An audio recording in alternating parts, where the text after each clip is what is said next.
Thank you for the intro. Welcome to Devcon. End-to-end internet games. That's what I'm going to talk about. But before I talk about it, I am going to go on a quick digression. When people who have regular brains come and enter crypto and we talk to them, one of the ways we describe it kind of endearingly is magic internet money. And I want to focus on this term a little bit, specifically the internet part of this term. Because when we say magic internet money, we usually mean a couple of things. We mean culturally and community-wise, a lot of the things that drive trends in crypto are very, very similar or born out of the internet. We kind of also mean that crypto isn't money backed by something physical, it's backed by something digital. And so it's internet native in that way. But the definition I am most concerned with is the one of internet native money, which is a definition that actually was brought up and people have been talking about it since 1995 when they've been criticizing the fact that there's no form of payment native to the internet that flows across the internet the same way packets of data do. And in some senses, crypto maybe has met this goal, right? I can do programmatic payments. The payments happen 24/7. Right now, in some cases, they happen nearly instantly.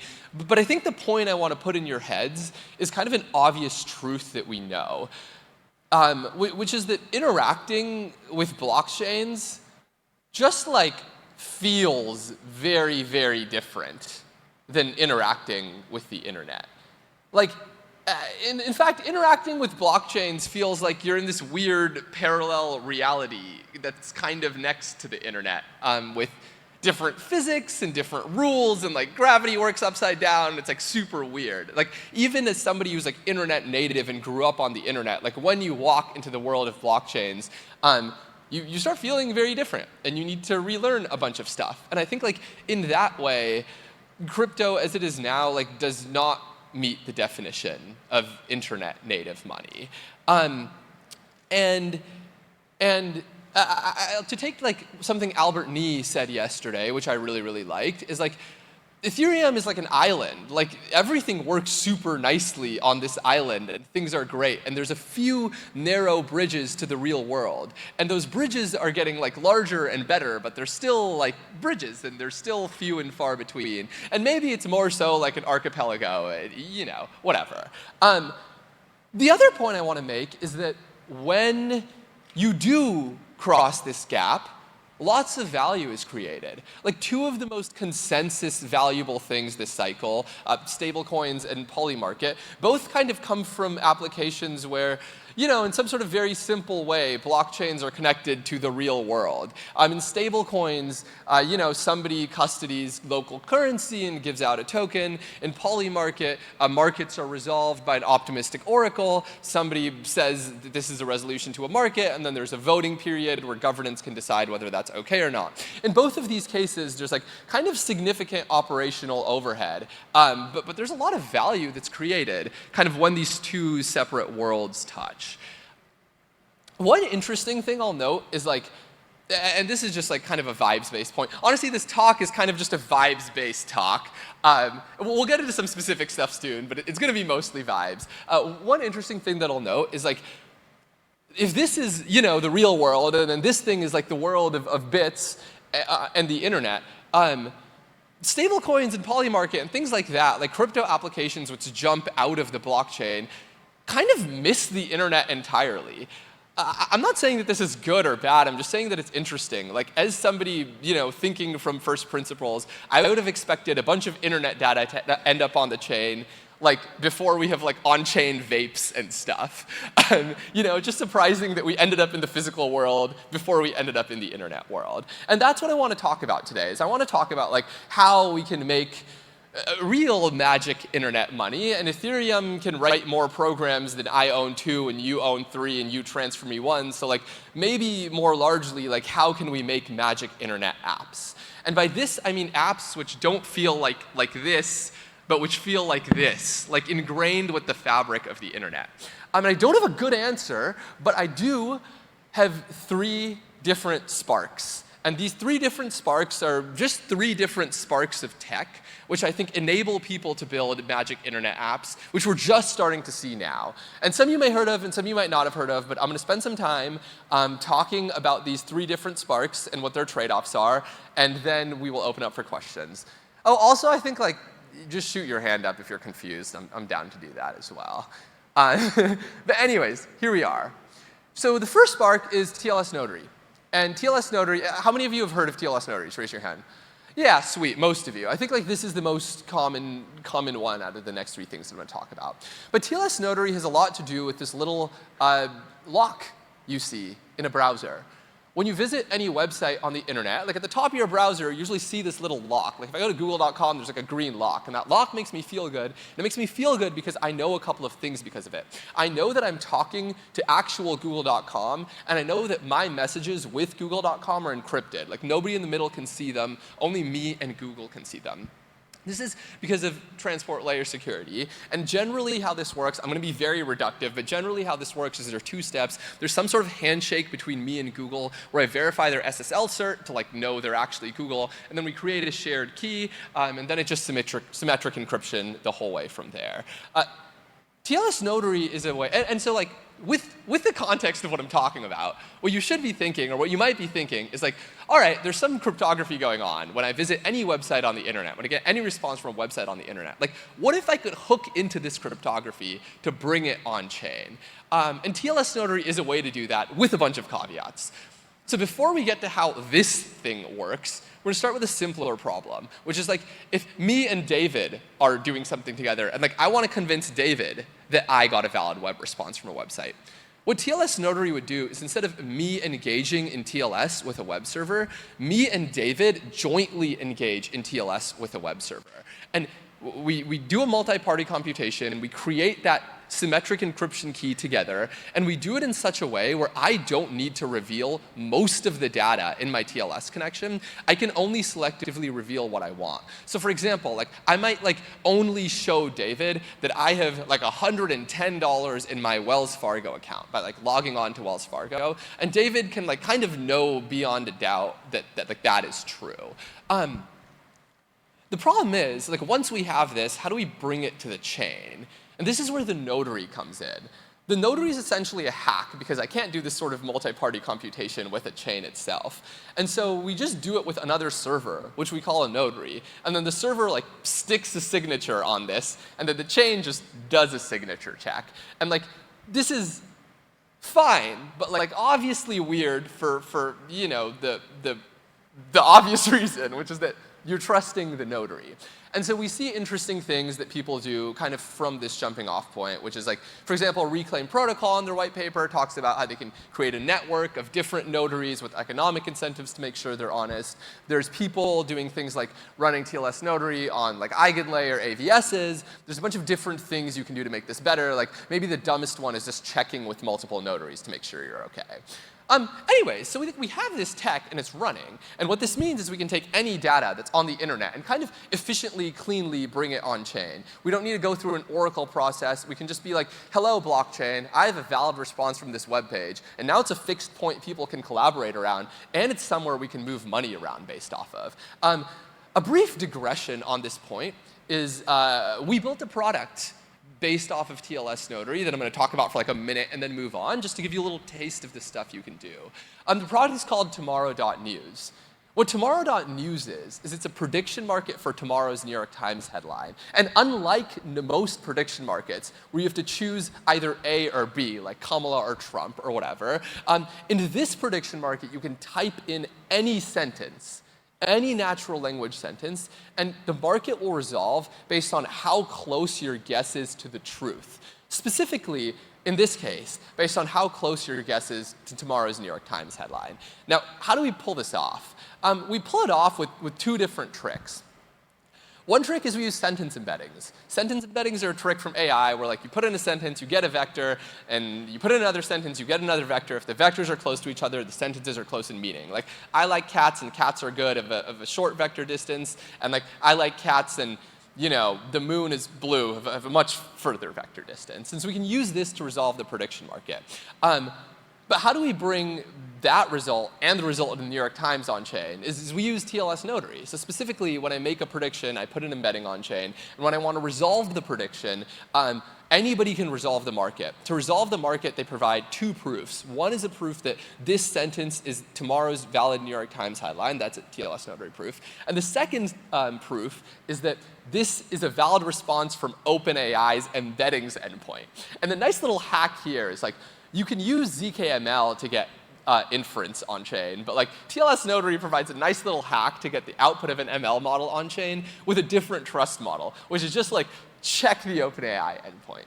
And so we actually put this together and launched it, and you can play right now at tomorrow.news if you want to see an example of that. But that's like one sort of thing I'm very, very excited about and I think is totally underexplored, is you can take any data from the internet, where there's obviously a ton of meaningful data, and move money around based off of it, and even compose on-chain the same way you do in like DeFi based off of it.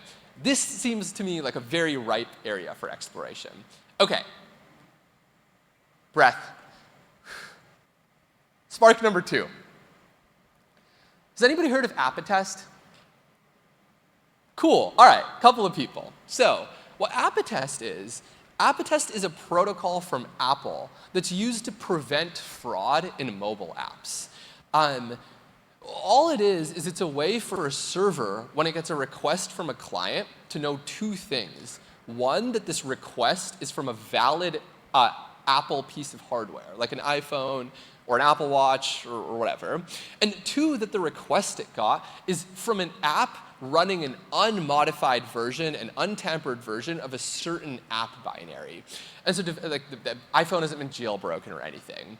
And so developers use this to like give out premium content, things that are gated by payments. They like use attest to limit fraud in those capacities.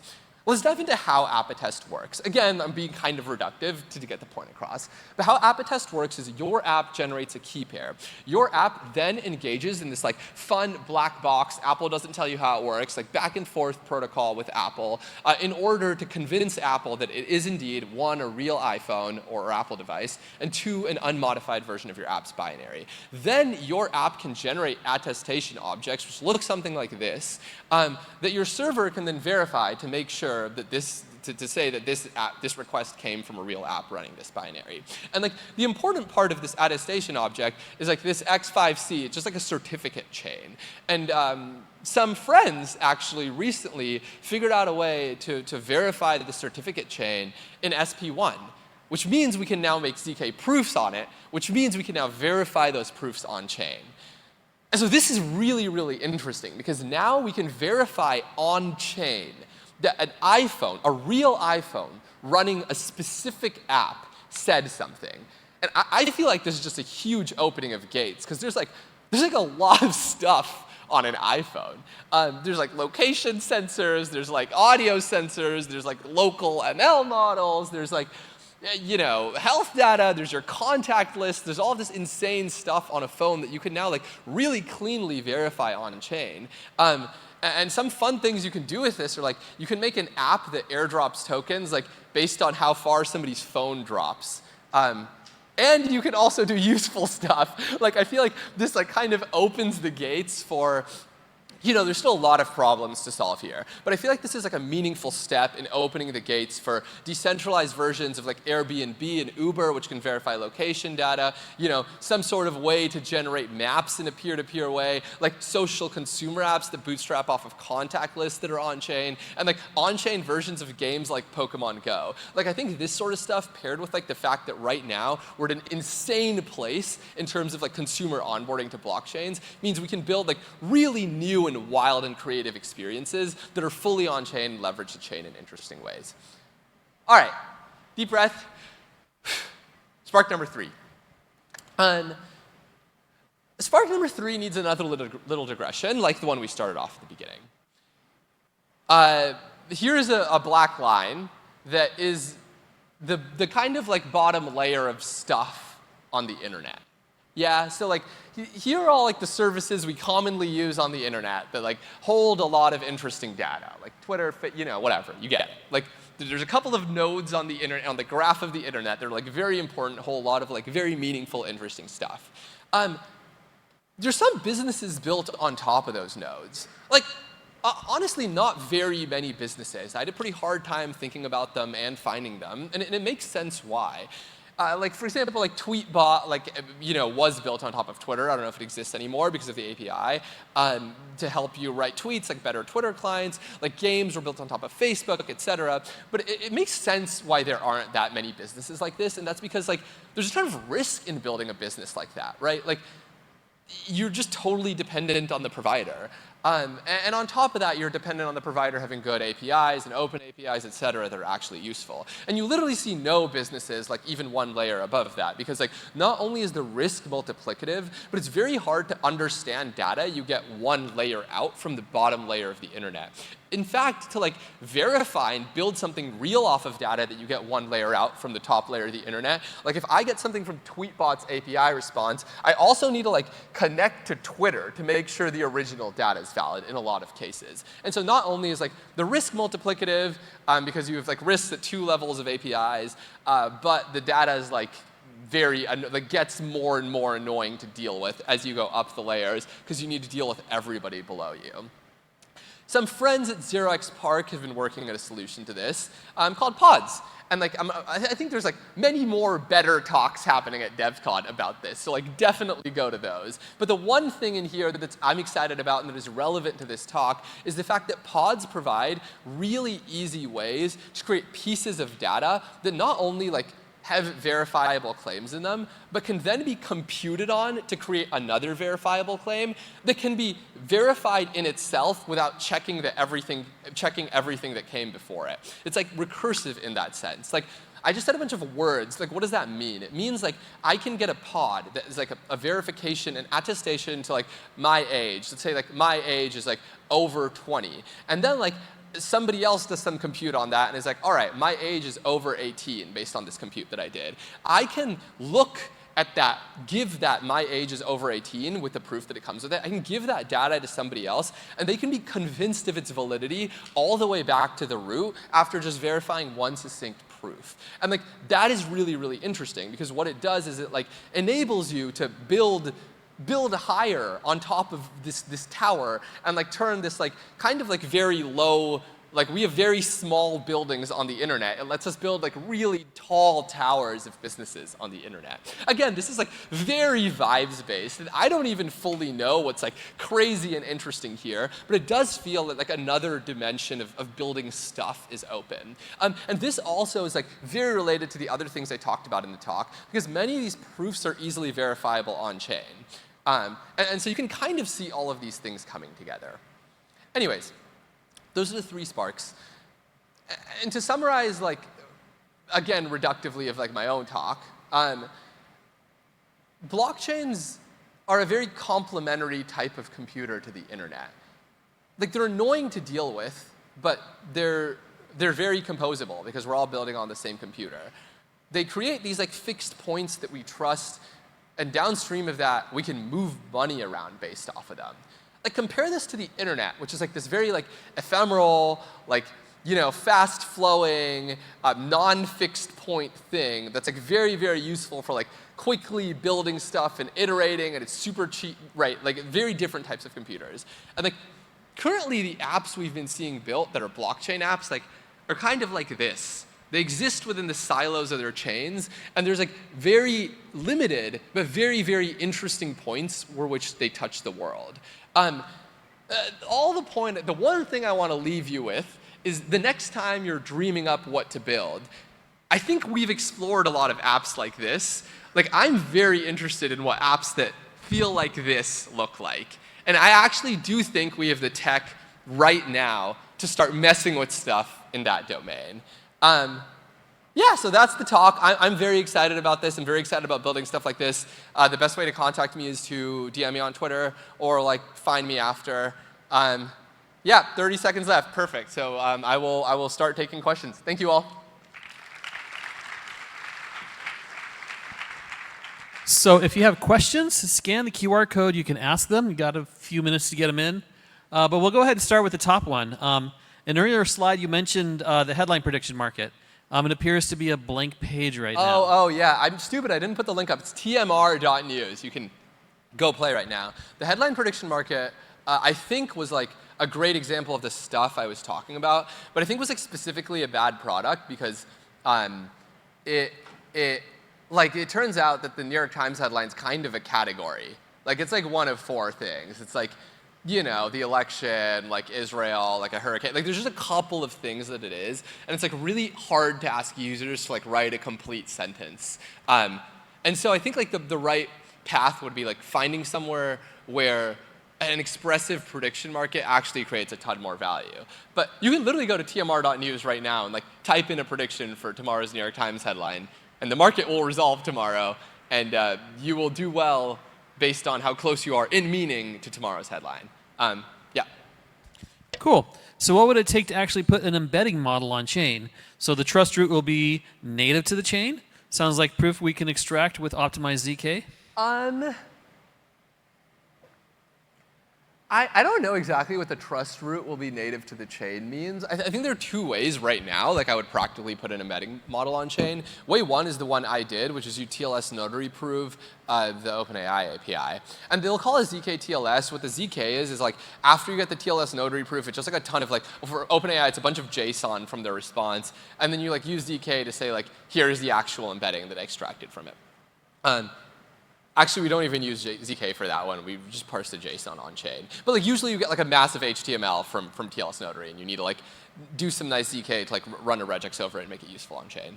So that's the first way I would do it. The second way I would do it that's like maybe as a better trust model is like embeddings models are like actually pretty small. And so like Ezekiel or like some zkml solution could just generate a ZK proof of valid execution of a forward pass on the model, and you could verify that proof on chain as well. Yeah, but both are valid, and I think just have different like trust models. Awesome. Next question, based on all the advances you described in the talk, what do you want to build next? I'm actually building a talking rubber duck next that has little to do with this, but one of the things I do want to build next, like I'm very interested in like stupid fun stuff that like makes me happy, you know? And so the one idea that I threw in there that like didn't seem that cool, that like I then like was like, we can do useful stuff with like the phone drop thing, like I actually love and want to build. There's a bunch of like super interesting ZK attest things that you can do, like